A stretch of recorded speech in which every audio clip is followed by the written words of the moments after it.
AITA for going off on my best friend for abandoning me at the club alone, knowing she had my phone and no way to contact anyone. A little disclaimer, this is a long story so I apologize in advance, posting from my phone, so sorry for mistakes. Also trigger warning, this story mentions SA. So I, 25F, went out with a few very close girlfriends, one of them being the best friend that I work with every day and her boyfriend as well. I've only lived in the area for a year, and when I moved here for work, her and I instantly clicked. We have been super close and have shared really deep things together. For context, I am a very social person. I talk to strangers and make friends everywhere I go.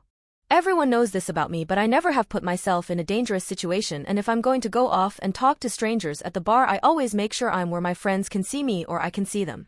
So a couple weeks ago I went out on a Saturday night with some friends and we went bowling.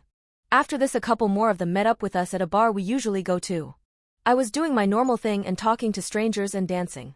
We were all intoxicated but nothing crazy. We walked to the next bar/club, Coyote Ugly. Always a crazy environment, but I was with friends so we were just having fun, and I once again went off and talked to random groups of people.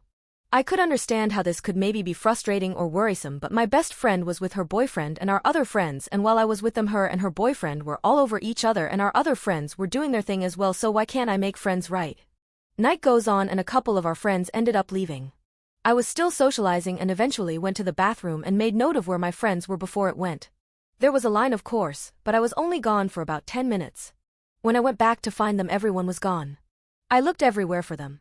Inside, patio, bathroom, bars, you name it.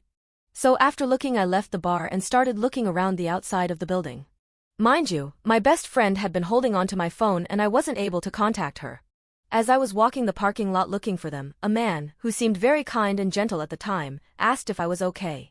I replied yes and said I'm just looking for my friends, but they have my phone so I can't call. He asked if I'd like to use his phone, to which I said actually yeah, that would be great. So we're standing in the parking lot as I'm using his phone to trying to contact them, but it's late so the parking lot is busy with Ubers and people leaving, so he says let's get out of the street. We walk over near where we were between the dumpster and what I'm assuming was his vehicle, because that's where he was when he approached me. I'm continuing to use his phone to contact my friends but no answers. He starts getting closer and closing in, but I was assuming it was just because I was using his phone and he wanted to see it. Eventually he got too close for comfort, so I turned away from him towards the dumpster. He then slams me against it and pins me there with his body, grabs my shorts and bites me in the face. Hard. I start elbowing backwards at him repeatedly till I was free and beelined it back to the club. I still had his phone. There's normally cops out front, so I went and told them what happened, obviously in a panic, and I handed them his phone. They went looking and told me to stay put, but I was still trying to find my friends. I walked around a little bit in a small area, and when they returned they told me they didn't see anyone and seemed to not believe me. I was still panicking and ended up being a little irate and saying, he's out there, he's dangerous and they need to find him. They told me that I was being disorderly and had to leave. I told them I don't have anywhere to go, I don't have a phone, and I was just in a dangerous situation.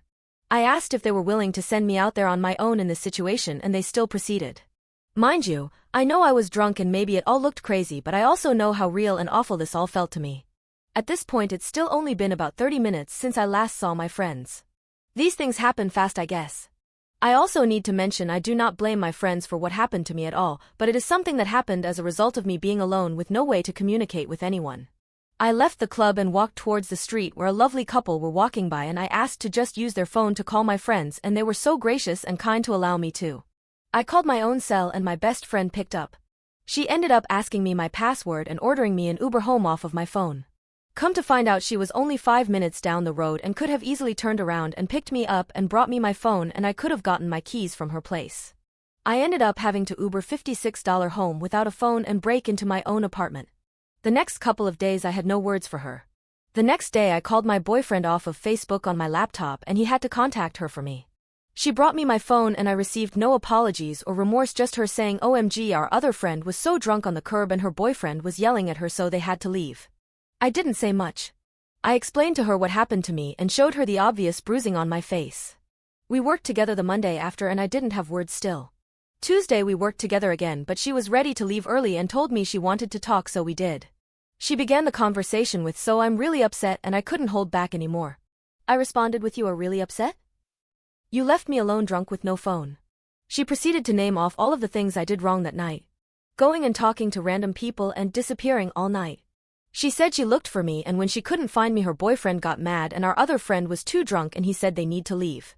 I went off and told her that it wasn't okay to leave someone there alone knowing they didn't even have their phone, and that if this was the other way around I would never leave her under any circumstances. She still didn't get it or seem to feel bad for anyone but herself. She wanted me to go talk to her boyfriend and our other friend so I would understand. I didn't care what they had to say. She's supposed to be my best friend. I told her she hadn't even apologized and I received a backhanded apology and she left.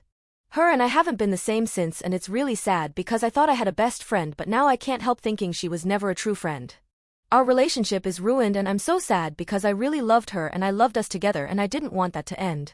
Maybe I just wanted for her to recognize that I was hurt by this and have a real apology, or even just for her to take some accountability for leaving someone alone drunk and with no phone. Was I wrong for going off? Should I have done something different when I was at the bar with them? Is there a reason she's being so cruel? I know we were all drunk and things happen, but this crossed a line for me. Not even because something happened to me, but because I personally would never leave any of my friends somewhere drunk and without a phone. I'm just really hurt by this and I didn't want to lose the closest friend I have made in this new place, but maybe it's for the best. Thoughts? Relevant comments. Commenter. Why did you not have your phone? Why did she? I feel like that's kind of an important detail. OP. Honestly. I didn't have pockets, and the purse I had only fit my wallet and lip gloss.